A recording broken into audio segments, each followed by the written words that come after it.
Le métier de Jakartaman est un des nouveaux venus dans le secteur du transport urbain. Beaucoup de jeunes et même des pères de famille saluent le jour où les Jakarta sont apparus à Ziguinchor, trouvant ainsi un nouvel sens à leur vie. Le travail là, c'est un peu varié quoi. Des fois tu gagnes, des fois tu gagnes pas.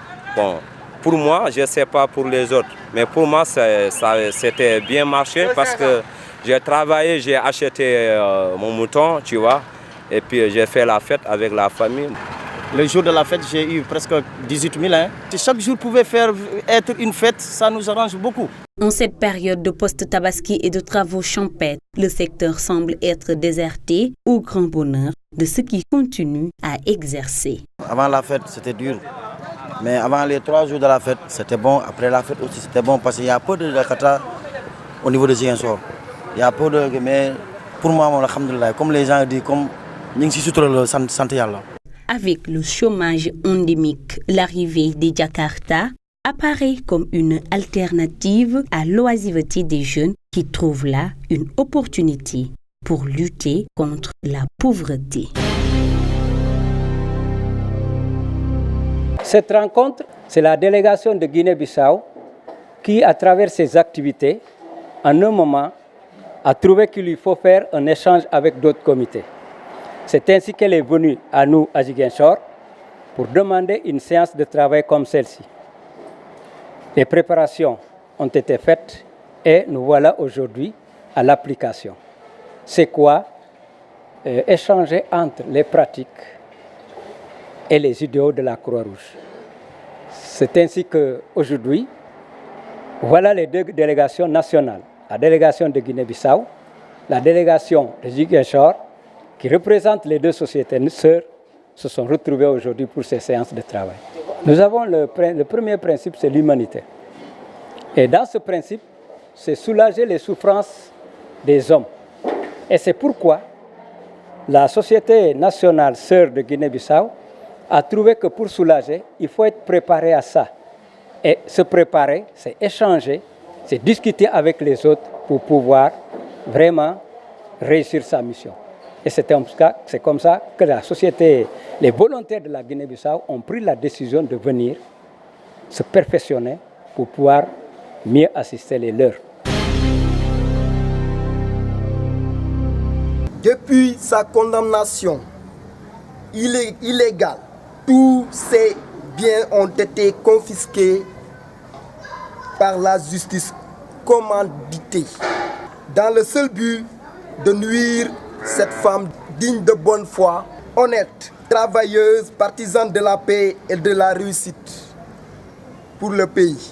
Nous dirons que c'est injuste. Cette injustice, nous jeunes partisans, nous déplorons cela. Dans le pays de la démocratie, le Sénégal d'avant, il est dit qu'en démocratie, c'est certes le cheminement vers l'état de droit. Mais actuellement, nous en sommes très éloignés.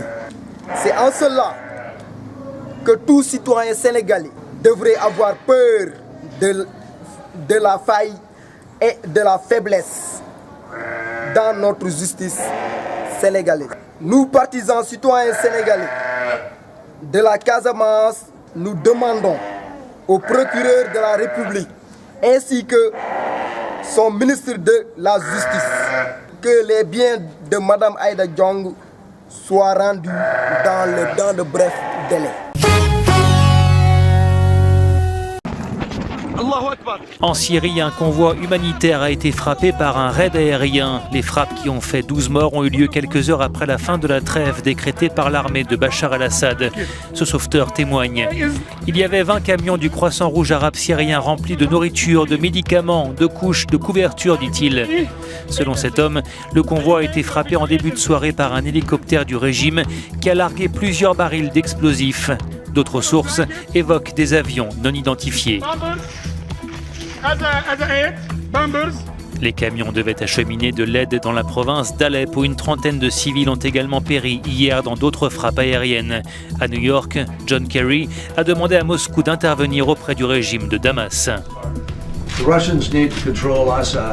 Les Russes doivent contrôler Assad, qui de toute évidence bombarde indistinctement, y compris des convois humanitaires, souligne le secrétaire d'État américain. Malgré une trêve d'une semaine, de nombreux camions n'ont pas pu acheminer de l'aide humanitaire aux dizaines de milliers de Syriens vivant dans des zones assiégées.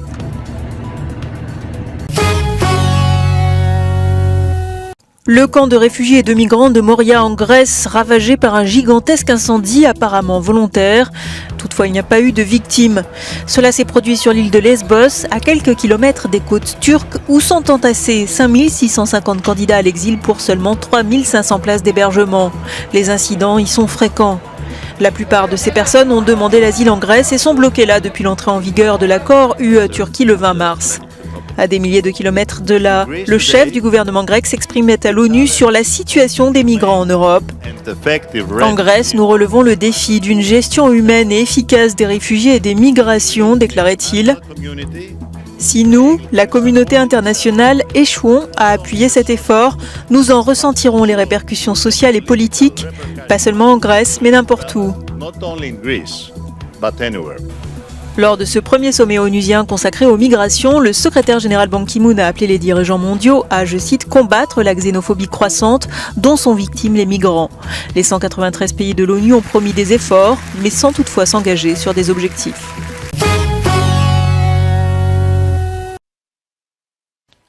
Des raids aériens de l'armée nigériane contre Boko Haram. Le groupe islamiste a été la cible des forces aériennes vendredi dernier, ont fait savoir les autorités d'Abuja. En complément de cette vidéo, ils assurent avoir détruit un des refuges des combattants de l'État islamique en Afrique de l'Ouest, situé dans l'État de Borno, dans le nord-est du Nigeria. Les militaires affirment que plusieurs hauts responsables de la nébuleuse s'étaient donné rendez-vous dans ce village pour une réunion de haut niveau. L'attaque de vendredi aurait détruit leur base. Le communiqué diffusé dans les médias ne précise pas s'il y a eu des morts ou des blessés dans les rangs des islamistes après l'attaque qui a impliqué des F-7 et des Alpha Jets de l'armée de l'air nigériane. Abuja affirme avoir identifié ses cibles à la suite de plusieurs missions de renseignement. Il s'agit de la deuxième série d'attaques aériennes contre Boko Haram en 3 semaines. La nébuleuse islamiste continue à commettre des attaques meurtrières dans le nord-est du Nigeria. Ce dimanche, une attaque attribuée à la secte a fait 10 morts dans une église dans l'état de Borno. Mesdames et messieurs, bonjour. Pour la revue des titres de ce mardi 20 septembre 2016, nous débutons avec la une de Sud Quotidien. Visite officielle au Sénégal du Premier ministre français, lutte contre le terrorisme, stigmatisation des musulmans, valse en phase avec Macky. Année scolaire apaisée, les syndicats posent des préalables. Après 19 ans à la tête de la communauté Hadr, le Khalif général Cheikh Boun Aïdara s'est éteint. Violation de la liberté d'expression en Afrique de l'Ouest, le Sénégal épinglé. Le défenseur des Lions prolonge son contrat jusqu'en 2021, n'imple faire Kalidou Koulibaly. À la une du Populaire, série de conférences de presse, pouvoir et opposition croisent le fer aujourd'hui. Après la polémique sans fin sur les nébuleuses du pétrole et du gaz, le Premier ministre monte au créneau pour couper court au débat. Les leaders du front de l'opposition sur les chantiers de la réplique. Rappel à Dieu de Cheikh Bounane Aïdara hier à Nimzat, le Khalif général des Hadr s'est éteint. Terroir sénégalais au nom français à la découverte de Nout ou Morolan. Un drame évité de justesse à Niaguis, un véhicule s'invite dans le Djambadon. Transfert illicite de bénéfices, FMI et Sénégal ciblent le secteur des télécoms. À la une de Stade, le quotidien du sport titre « Salaire doublé, clause libératoire à 45 milliards de francs CFA, Naples blinde Koulibaly jusqu'en 2021. Everton commande en sens Gana Gueye, il peut devenir le meilleur à son poste. Latéral droit des Lions, Mohamed Dabo courtisé. Aliou Cissé est-il sur une fausse piste? Jeu de dames championnat d'Afrique 2016, la course au titre lancée ce mardi au Mali. Nous terminons avec la une de Sunulamb. Les promoteurs lui proposent Balla, il préfère l'acte 2, Modlo et l'équation à 2 inconnus. Biram Ning, on est prêt depuis. Hassan Ndiaye, il veut Balla, je suis prêt. Pape Abdou Fall, intéressé par Modulo. Finalisation de son combat contre Papa Sow, pourquoi Ama n'a pas signé? Combat avorté contre Gris, Fass rectifie B52 et précise. Décidé à arracher la couronne à Bombardier, Eumeu Sène, le moment ou jamais. 15 combats, 10 victoires et 5 défaites, assez bien pour les Bouguis. C'est tout pour la une des quotidiens parvenus à notre rédaction. Nous vous donnons rendez-vous demain. Au revoir.